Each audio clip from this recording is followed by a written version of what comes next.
मुरीदीन से कहा मुझे लगता है यही कहीं पर बहलूल दाना बैठे हुए हैं जिनकी खुशबू मुझे आ रही है, आओ उनसे मुलाकात करते हैं, चलो उनसे बात करते हैं। अल्लाह अकबर। हजरत जुनैद बगदादी ने मुरीदीन के साथ में हजरत बहलूल दाना को तलाश किया, उनके करीब गए, उनको जाकर के सलाम किया और सलाम पेश करने के बाद में हजरत बहलूल दाना ने सलाम का जवाब दिया। हजरत बहलूल दाना ने कहा कौन है आप? हजरत जुनैद बगदादी कहने लगे मैं जुनैद हूँ। अल्लाह अकबर। बहलूल दाना कहते हैं, जुमलों पर थोड़ी तवज्जो करें, बहलूल दाना कहते हैं तुम ही जुनैद हो, तुम ही बगदाद के आलिम हो जिससे बगदाद के लोग बड़े फख्र किया करते हैं, बहुत बड़ा आलिम समझते हैं, आप वही है ना? अल्लाह अकबर। जुनैद बगदादी कहते हैं हाँ हाँ लोग मुझे ही आलिम कहते हैं। अल्लाह अकबर। बहलूल दाना कहने लगे जब तुम आलिम हो तो फिर एक मेरा मसला भी बताओ, फिर एक मेरे सवाल का जवाब भी दो। हजरत जुनैद बगदादी कहते हैं हजरत बताइए क्या सवाल है, बताइए कौन सा मसला है। हजरत जुनैद बगदादी से बहलूल दाना कहते हैं ये बताओ कि खाना खाने का तरीका क्या है, खाना खाने का ढंग क्या है, खाना खाने का तरीका दस्तूर क्या है, सलीका क्या है। हजरत जुनैद बगदादी ने कहा हजरत जब खाना खाने बैठे उससे पहले हाथों को धुल लिया जाए, अब दस्तरखान बिछा करके खाना खाया जाए, अल्लाह अकबर छोटे छोटे लुक़्मे खाए जाए, खाने से पहले बिस्मिल्लाह पढ़ ली जाए, खाना खाने से पहले की दुआ को पढ़ लिया जाए, खाना खाते हुए अल्लाह का जिक्र भी किया जाए, उसका शुक्र भी अदा किया जाए। जब खाना मुकम्मल हो जाए तो अल्लाह का शुक्र अदा करना चाहिए। अल्लाह अकबर। ये खाना खाने के आदाब और सुन्नत को हजरत जुनैद बगदादी बताते जा रहे हैं। जब जुनैद बगदादी ने खाना खाने के आदाब और सुन्नत को बता दिया तो बहलूल दाना का जवाब था जुनैद इतने बड़े आलिम हो गए, अभी तुम्हें खाना खाने का सलीका नहीं, अभी तुम्हें खाने खाने का ढंग नहीं, अभी तुम्हें खाना खाने का तरीका नहीं। अल्लाह अकबर। जुनैद बगदादी इस बात का बुरा नहीं मानते हैं, वो जानते हैं जो अल्लाह वाले होते हैं वो कभी किसी पर तंज नहीं किया करते हैं, कभी किसी को हकीम नहीं जानते हैं, कभी किसी को छोटा नहीं जानते हैं, बल्कि अपनी बातों से बहुत बड़ा पैगाम देना चाहते हैं। जुनैद बगदादी से कहा तुम आलिम हो लेकिन अभी तुम्हें सही तरह से खाने का सलीका नहीं पता, जो खाने का तरीका है अभी तुम्हें नहीं पता। अलगर्ज बहलूल दाना उठे आगे बढ़े, जाकर कुछ दूर जाकर के बैठ गए। जुनैद बगदादी पीछे पीछे गए, फिर सलाम पेश किया, उसके बाद अल्लाह अकबर। फिर बहलूल दाना ने पूछा कौन? कहा कि मैं जुनैद बगदादी हूँ। फिर कहा आप ही बगदाद के आलिम है? कहा हाँ मैं ही बगदाद का आलिम हूँ। कहा मुझे पूछना ये है जब किसी से बात की जाती है तो उस बात करने का तरीका क्या है, जब किसी से मुलाकात की जाए, जब किसी से गुफ्तगू की जाए तो उसका अंदाज क्या होना चाहिए। हजरत जुनैद बगदादी कहने लगे जब किसी से मिलो तो अल्लाह अकबर मुस्कुरा करके मिलना चाहिए, जब किसी से बात करो तो पहले सलाम करना चाहिए, जब किसी से बात करो तो नरम लहजे में बात करना चाहिए, अच्छे अंदाज से बात करना चाहिए। यानी जो गुफ्तगू का तरीका है, आदाब सुन्नत है, सारों को बयान कर दिया। लेकिन बहलूल दाना का जवाब ये था कि तुम इतने बड़े आलिम हो लेकिन अभी तुम्हें बात करने का मुकम्मल तरीका भी नहीं आता है, अभी तुम्हें बात करने का मुकम्मल तरीका भी नहीं आता है।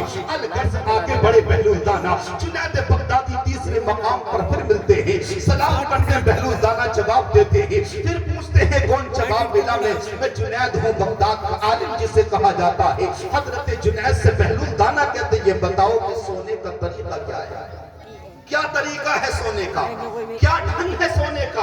अल्लाह अकबर। जुनैद बगदादी ने कहा नमाज ईशा पढ़ के सोना चाहिए। अल्लाह अकबर। उसके बाद उससे पहले कुछ कब्ल जिक्र अज़कार भी कर लेना चाहिए, मुस्तफा पर दुरूद व सलाम भी पढ़ लेना चाहिए। अल्लाह अकबर। सीधी जानिब यानी कि दाहिनी करवट पर लेटना चाहिए, अपने हाथ को तकिए की जगह यानी सर के नीचे रख कर के लेटना चाहिए। जो भी लेटने सोने का सुन्नत व आदाब थे उनको बयान कर दिया। लेकिन जुनैद बगदादी से बहलूल दाना कहते इतने बड़े आलिम हो अभी तुम्हें सोने का तरीका भी नहीं पता है। मुरीदीन कहते हैं हजरत देखो तो सही, आपने कितने अच्छे अंदाज से बताया कि खाने का तरीका क्या है, सोने का तरीका क्या है, बात करने का अंदाज क्या है। लेकिन ये कहते हैं आलिम तो हो लेकिन अभी तुम्हें मुकम्मल तरीका नहीं पता। तो जुनैद बगदादी کہنے لگے حضرت ہمیں نہیں آتا تو آپ سکھا دیں، آپ بتا دیں کھانے کا طریقہ کیا ہے، آپ بتائیں بات کرنے کا انداز کیا ہے، آپ بتائیں گفتگو کرنے کا طریقہ کیا ہے اور سونے کا ڈھنگ کیا ہے۔ حضرت جنید بغدادی نے کہا تو بہلول دانا کہتے ہیں کھانے کا طریقہ جاننا چاہتے ہو تو سنو، اور شاپور کے غیور مسلمانوں تم بھی سنو اور اس کو اپنے دل پہ نوٹ کر کے جاؤ کہ کھانے کا ڈھنگ کیا ہے۔ کہتے ہیں آپ نے جو بیان کیا بسم اللہ پڑھو، ہاتھ دھو، دعا پڑھ کے کھاؤ، دسترخوان بچھا کر کے کھاؤ، سب صحیح ہے، ہونا چاہیے، لیکن بہلول دانا کہتے ہیں جنید ان سب سے پہلے دیکھ جو لقمہ اٹھا کر کھا رہا ہے وہ حرام کا ہے کہ حلال کا ہے۔ اگر تیرے آگے رکھا ہوا کھانا اگر حرام کا ہے، ایک بسم اللہ نہیں پورا قرآن پڑھ دے گا تب بھی وہ حرام ہی رہے گا، وہ حلال نہیں ہو سکتا۔ اگر حلال کا ہوگا، اگر بسم اللہ نہ بھی پڑھے گا تو تیرے لیے اللہ اکبر وہ مصیبت بن کے کھڑا نہیں ہوگا۔ تو کھانے کا سب سے بڑا طریقہ ڈھنگ یہ ہے جس لقمے کو کھا رہے ہو، جو کھانا خود کھاتے ہو یا اپنے بچوں کو کھلاتے ہو، بسم اللہ پڑھنے سے پہلے دیکھ یہ جو کما کے لایا ہے کسی کا خون چوس کے تو نہیں لایا ہے، کسی کے حرام کا لقمہ تو نہیں ہے۔ آج اللہ ماشاءاللہ کتنے ایسے لوگ ہیں جب بازار میں جاتے ہیں اللہ اکبر، جب ایک مزدور مثال کے طور پر یہ مونگ پھلی کا زمانہ ہے، جب بازار میں گئے ٹھیلے پر مونگ پھلی دیکھی، ایک تو اٹھا کر کے کھا کر کے پوچھتے ہیں اس کا بھاؤ کیا ہے، یہ کس ریٹ دی ہے؟ اللہ اکبر، تم نے دو چار مونگ پھلی جو ایک مزدور کی اٹھا کے کھا لی ہے، ایک غریب کی کھائی ہے، یہ بتا تم نے کس سے پوچھ کر کھایا ہے؟ یہ تیرا مال نہیں تھا، بغیر پوچھے کھا لیا، تیرے لیے حلال نہیں بلکہ حرام بن کر کے گیا۔ اس کی تو حلال کی رکھی تھی لیکن تو نے بغیر پوچھے ایک دانہ بھی مونگ پھلی کا اپنے شکم کے اندر ڈال لیا تو یہ حلال ضرور تھا اس کا، لیکن بغیر اجازت کے کھایا ہے تو تیرے شکم کے اندر وہ حلال نہیں بلکہ حرام بن کر کے گیا۔ لیکن نہ اطلالی میں لوگ اس کو تو گناہ ہی نہیں جانتے، اس کو تو برا نہیں سمجھتے، اس کو لوگ برا نہیں جانتے۔